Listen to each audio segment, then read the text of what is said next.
ध्यान का और ज्ञान का जो आनंद है वो सूर्य के समान है, तेजस्वी, प्रज्वलित प्रज्वलित रहता है, आनंदित, आनंद का सोमा है, वो कभी खत्म नहीं होता है।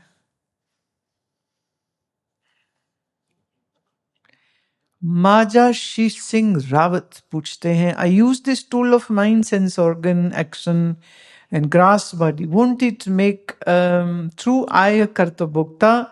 Does it mean that due to the presence of I, this mind body gets activated and starts functioning? Please throw some light on this.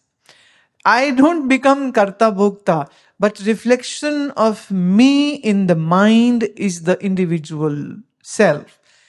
That is who is the karta bhokta, but the real self is neither the doer and not the receiver. Neither karta, neither bhokta. दोनों नहीं है. By we can say the activity of your senses of action and knowledge and the grass body is happening because of mind, prana, and the senses collaboration. It has nothing to do with the pure self, with the true self. So the true self, your Shuddha Swarup, your pure Atman, is neither a doer nor a receiver. It remains as distant, as untouched and as unattached as the spaces. Who experiences all this is the individual self, what I say, the reflected self. The reflected self or the false self is the doer, karta, is bhokta, is the receiver of pain, pleasure and all these experiences, not the real self. And that's a very tricky part. To be a sakshi, you are a sakshi, you don't have to be a sakshi, but this pure understanding, this pure intelligence that I am sakshi and not the reflected self. So whatever drama unfolds in the mind or the senses or the body, the self is the true witness to it, and the witness never gets involved. What seems to get involved is your mind only. So if you have the adhyasa with the mind, then yes, you have become the karta. If there is no adhyasa with the mind, you can't be a karta and you are neither karta, neither bhokta.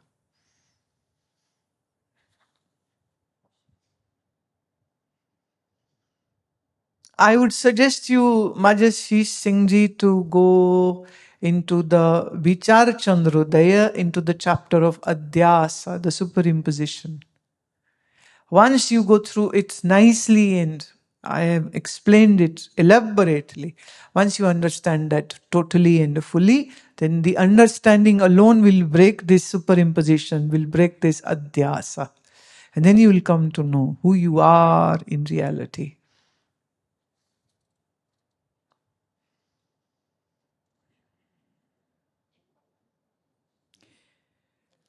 Jyoti Ubaryani has a very technical question. As per science, our brain has a limbic system where emotions are created, and autonomic nervous system has neural patterns, and if there are negative patterns, then anxiety and other diseases occur. Brain also has these areas which release hormones, and using neuroplasticity, we can change the habits. However, we experience all emotions in mind. Overthinking also feels in mind. What is the main difference in between brain and mind? Kindly help me to resolve this. Well, this is the biggest confusion in the field of medical and field of psychology. The people in the modern science, they see the brain, which is the seat of emotions and anxieties and depressions. And the psychology says this is all happening in the mind. I have some, many psychologists and psychiatrists as my disciples, and my favorite topic whenever they come, and my question to them is that there are diseases of the mind. You are dealing with the mind, you are a mind doctor, then why are you medicating the brain of the patient? And they are flabbergasted. They have no idea to answer this question. The problem is of the mind and you are treating the brain. So you should be treating the mind, and they say, oh, well, we don't know how to treat the mind.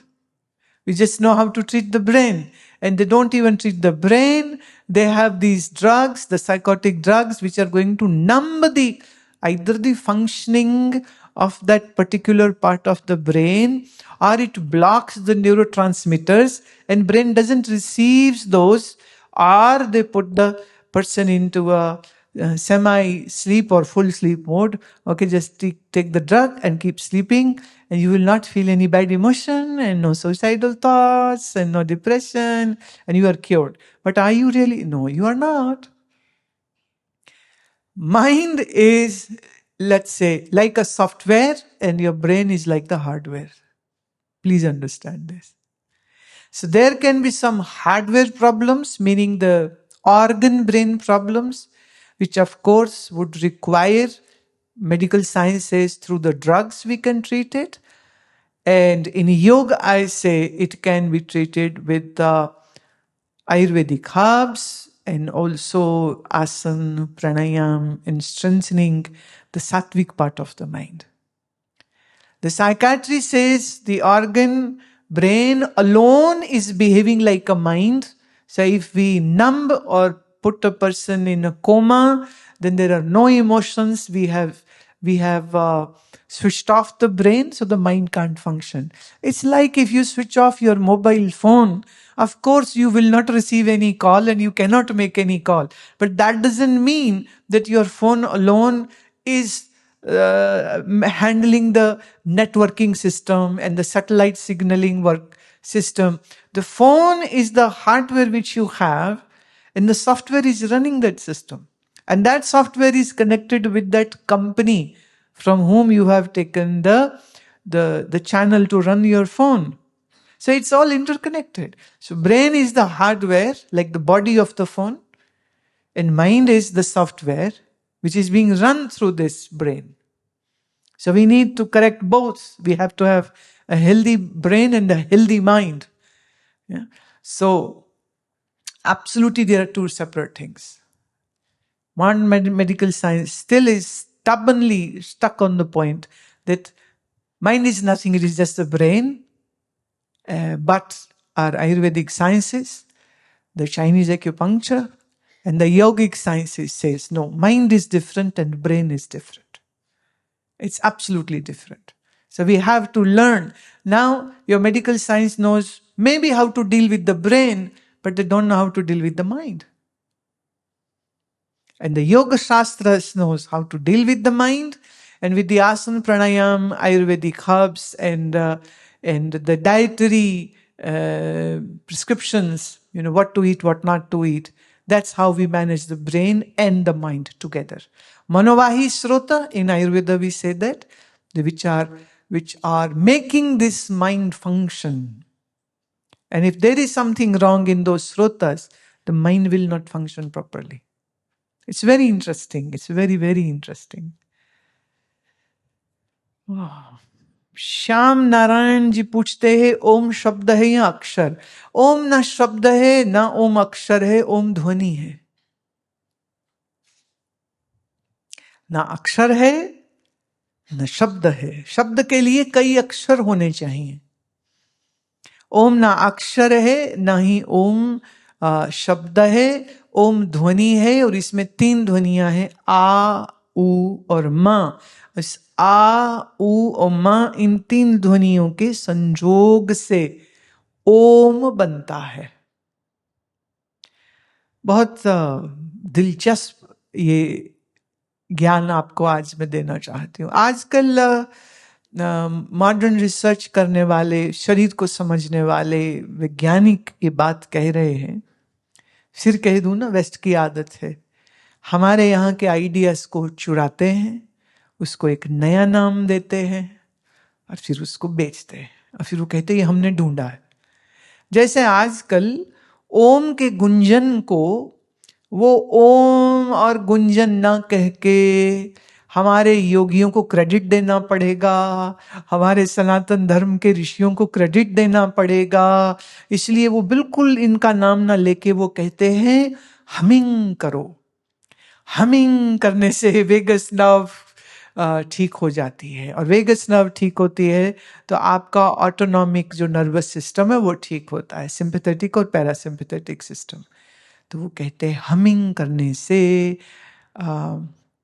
Nitric oxide ज़्यादा बनती है, जिससे high blood pressure कम होगा। और बहुत सारे research scientist इसको, मैंने अपने अपने पेपर्स और क्लिनिकल ट्रायल्स जो उन्होंने किए हैं वो उसके बारे में चर्चा करते हैं, लेकिन उनके पेट में दर्द होता है, वो ये नहीं बोल पाते। सच पूरा कितना दुखता होगा ना अंदर उनको, कि ये जो हम बोल रहे हैं ये भारत के ऋषियों की चीज है। ओम का गुंजन करना ये हमारे ऋषियों ने सिखाया, हमारी उपनिषदों ने सिखाया, हमारे आयुर्वेद शास्त्रों ने इसको बताया कि किसी के भी अगर मन में बेचैनी है, एंजाइटी है, तो उनको गुंजन करना चाहिए। और खास करके जब आप कान के अंदर अंगूठा दे करके उस गुंजन के स्वर को, ओम के गुंजन को श्रवण करते हैं, तो वह आपकी जो क्रेनियल नर्व, ब्रेन की 12 मुख्य नाड़ियां हैं, उनमें से एक है वेगस नर्व जो सबसे लंबी है, और आपका सारा पाचन और दूसरे दूसरे तंत्र जितने भी है, मल मूत्र निकास हो, डाइजेशन हो, के श्वास लेना हो, आपके रिफ्लेक्सेस हो, वो सब उस वेगस नर्व की वजह से चल रहे होते। और उस वेगस नर्व को ये कहते हैं हमिंग करने से हम ठीक कर सकते हैं। तो चलो कोई बात नहीं, हमें तो पता है ना तुम कहां से गप्पे मार रहे हो, कोई बात नहीं, कर लो। भारत और भारत के ऋषियों के दिल बहुत बड़े हैं, और अगर हम लोग क्लेम करने पे आ जाएं तो इनकी किस किस चीज पर क्लेम कर देंगे, पर उसकी कोई आवश्यकता नहीं है। बट ये एक ईमानदारी की कमी है कि सच नहीं ये लोग बोल सकते।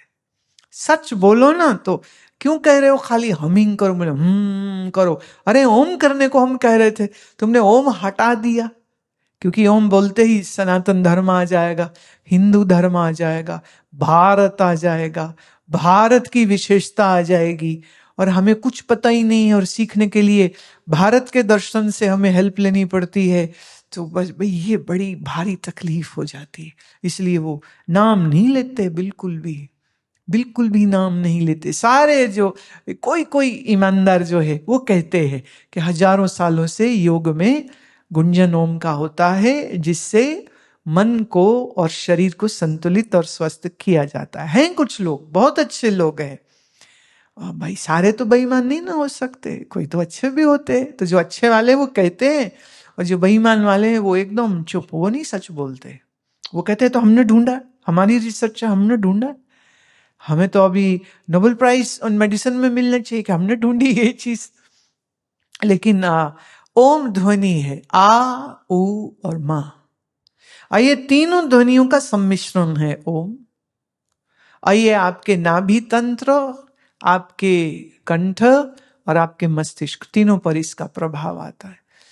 तो आपकी डाइजेशन, एसिमिलेशन, न्यूट्रिशन की जो प्रोसेस है उसको प्रभावित करेगा, आपके थायराइड और थाइमस ग्लैंड को प्रभावित करेगा, और आपके ब्रेन को, खासकर प्रीफ्रंटल ब्रेन को और लिम्बिक सिस्टम को प्रभावित करता है जब आप ओम का उच्चारण या ओम का अगर आप गुंजन और सही तरीके से अगर आप करते हैं। तो मेरा आग्रह है, अगर नहीं मालूम तो हमारी ऐप है अमृत वर्षा, उसके मेडिटेशन सेक्शन में जाइए, वहाँ प्रणव नाम से आपको ये पूरी ध्यान विधि मिल जाएगी, जहाँ कैसे बैठना, कैसे करना, कैसे श्वास लेना बताया है। हम तो किसी भी चीज को पेटेंट नहीं कर, हम तो खुले में सबको दे रहे हैं कि भाई लो, इस्तेमाल करो, और जीवन को सुख, आनंद और शांति और स्वास्थ्य से भरो। हाँ, तो हम तो मजे से दे रहे हैं, कोई अलग से पैसे वैसे नहीं ले रहे हैं, और कोई छुपा भी नहीं रहे हैं कि हमारा चेला बनोगे तो बताएंगे, नहीं तो नहीं बताएंगे। सबके लिए बता दिया है, सबको बता रहे हैं, क्योंकि इसके ऊपर हर मनुष्य का अधिकार है, ज्ञान पर हर मनुष्य का अधिकार। हम तो लोग, मैं हमेशा बोलती हूँ, हम लोग बहुत सौभाग्यशाली, बहुत बहुत सौभाग्यशाली कि इस भारतवर्ष में जन्मे हैं। ऋषियों की भूमि में जन्मे हैं, विरासत में हमें ऋषियों के इतने अद्भुत ग्रंथ मिले हैं। तो इन ग्रंथों को जो पढ़ता है, सुनता है, समझता है, अभ्यास करता है, वो शरीर से स्वस्थ, मन से स्वस्थ, मस्तिष्क से स्वस्थ हो जाता है। और फिर अध्यात्म की सीढ़ियों के लिए योग साधना करे और बुद्धि के भ्रम दूर करने के लिए ब्रह्म विद्या को श्रवण करे। फुल पैकेज है ये तो। इससे बेहतर क्या हो सकता है? कोई झूठ नहीं, कोई आश्वासन नहीं कि मरने के बाद सचखंड, जन्नत, स्वर्ग मिलेगा। ऐसी कोई बात नहीं। कह रहे अभी अभी करो जो भी करना, यही यही हो सकता है, यही यही सब कुछ पॉसिबल। तो ये कितनी अद्भुत बात है, कितनी बड़ी कृपा है। अब जितना गुणगान कर लेना उतना ही कम है। ये याद रहे, अगर आप अपने शास्त्रों से, इस ज्ञान से दूर जाओगे, लगाओ दुनिया में दौड़, डिप्रेशन, एंजाइटी, बीमारी लेकर के रोते हुए वापस मेरे ही पास आओगे। अथवा किसी और संत के पास जाओगे कि महाराज हम तो घायल हो गए दुनिया की दौड़ दौड़ते हुए, क्या करें कि अब इन जख्मों पर मरहम लग सके, क्या करें अब? तो ऋषियों का काम है, संतों का काम है। वो होता है ना, फ्री आई चेकअप कैंप्स लगते हैं ना, तो फ्री, पैसे नहीं लगते, सबकी आंखें चेक हो गई। Free blood pressure checkup camp होता है, फ्री डायबिटीज चेकअप कैंप होता है। हम फ्री अकल चेकअप कैंप अपनी अकल को सुधारो, मन को सुधारो, हृदय को सुधारो। तो ये हमारा ज्ञान का कैंप है। ई आंख का हुआ, और अंग्रेजी आइसक्रीम वाला, तो हिंदी वाला हमारा मैं हो गया। तो ये मैं को समझने का कैंप है। देखो, है ना, हम घोषणा कर देते भाई इतने बजे मिलेंगे, देखो सब रोगी आ गए फ्री कैंप का लाभ लेने के लिए। और हमें बड़ी खुशी है कि आप आए हैं, क्योंकि अंततः हमारी तो यही प्रार्थना है ना, सर्वे भवन्तु सुखिनः, सर्वे सन्तु निरामया, सर्वे भद्राणि पश्यन्तु मां कश्चित् दुख भाग भवेत्। ये तो हमारे ऋषियों की आशीर्वाद है, ये ऋषियों की सार्वजनिक सर्व संसार के लिए प्रार्थना है, सब जीवों के लिए, सब मनुष्यों के लिए प्रार्थना है। सो इस ज्ञान की महिमा को जो समझता है और जो जीवन में स्वीकार करता है, उसका जीवन सुंदर हो जाता है। आज के लिए इतना ही रखते हैं। थोड़ी देर के लिए अभी कीर्तन का आनंद लीजिए। और कीर्तन याद है ना, हमने पिछले बार भी कहा था, फिर से कह दूं, क्योंकि कई दफा तुम्हारी बुद्धि लीक सी हो जाती है ना, क्या करें। तो इसलिए reminder, sweet reminder again, and that is बहुत प्रेम से गाओ, दिल खोल के गाओ, हृदय से गाओ, और जो म्यूजिक है उसका आनंद लीजिए, उसके रिदम का आनंद लीजिए, और बाकी सारी सोच विचार एक साइड में, इस कीर्तन के आनंद का रसपान करो।